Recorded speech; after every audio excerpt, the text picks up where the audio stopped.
VB Ramji ಕಾಯ್ದೆಯಲ್ಲಿರುವ ರಾಮನ ಹೆಸರು ಕಾಂಗ್ರೆಸ್ ನಾಯಕರಿಗೆ ಹಿಡಿಸೋದಿಲ್ಲ. ಹೀಗಾಗಿ ಆ ಕಾಯ್ದೆಯ ಬಗ್ಗೆ ಅಪಸ್ವರವನ್ನ ಅವರು ಎತ್ತುತ್ತಿದ್ದಾರೆ ಎಂದು ಮಂಗಳೂರು ಉತ್ತರ ಶಾಸಕ ಡಾಕ್ಟರ್ ಭರತ್ ಶೆಟ್ಟಿ ಹೇಳಿದ್ದಾರೆ.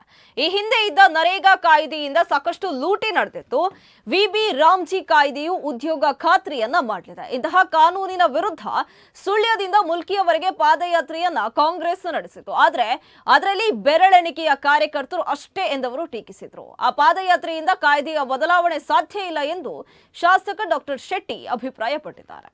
ಹಿಂದೆ ನರೇಗಾ ಅನ್ನುವಂಥ ಹೆಸರಲ್ಲಿದ್ದದ್ದು ಈಗ ವಿಬಿಜಿ ರಾಮ್ಜಿ ಅನ್ನುವಂಥ ಹೆಸರಲ್ಲಿ ಕಂಪಲ್ಸರಿಯಾಗಿ ಜಾಬ್ ಕೊಡುವಂಥ ಒಂದು ಸ್ಕೀಮ್ ಏನಿದೆ, 100 ದಿನ ಇದ್ದದ್ದು 120 ಆಗಿದೆ.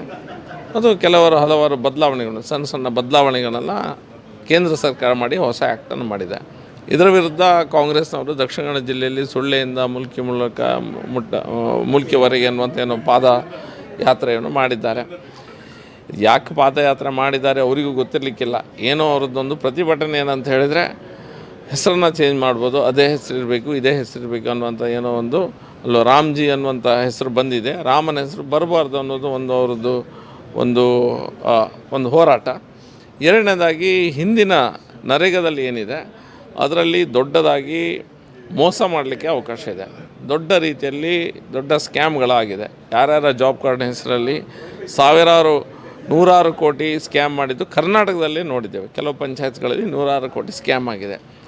ಹೊಸ ಆ್ಯಕ್ಟಿನ ಪ್ರಕಾರ ಈ ಸ್ಕ್ಯಾಮ್ಗಳೆಲ್ಲ ಆಗೋದಿಲ್ಲ. ಯಾರು ಕೆಲಸ ಮಾಡ್ತಾರೆ ಅವರಿಗೆ ಮಾತ್ರ ಕೆಲಸ ಸಿಗ್ತದೆ. ಜೆನ್ವಿನಿಟಿಯನ್ನು ಕಾಪಾಡಲಿಕ್ಕೆ ಇದರಲ್ಲಿ ಆಗ್ತದೆ. ಆ ಜೆನ್ವಿನಿಟಿಯನ್ನು ಕಾಪಾಡಲಿಕ್ಕೆ ನಾವೇನು ಪ್ರಯತ್ನ ಮಾಡ್ತಾಯಿದ್ದೇವೆ, ಅದರ ವಿರುದ್ಧವಾಗಿ ಇವರು ಏನೋ ಒಂದು ಹೋರಾಟವನ್ನು ಅಥವಾ ಪಾದಯಾತ್ರೆಯನ್ನು ಮಾಡುವಂಥ ಪ್ರಯತ್ನ ಮಾಡ್ತಾಯಿದ್ದಾರೆ. ಮುಂದೆ ಜಿಲ್ಲಾ ಪಂಚಾಯತ್, ತಾಲೂಕು ಪಂಚಾಯತ್ ಚುನಾವಣೆ ಬರಲಿಕ್ಕಿದೆ.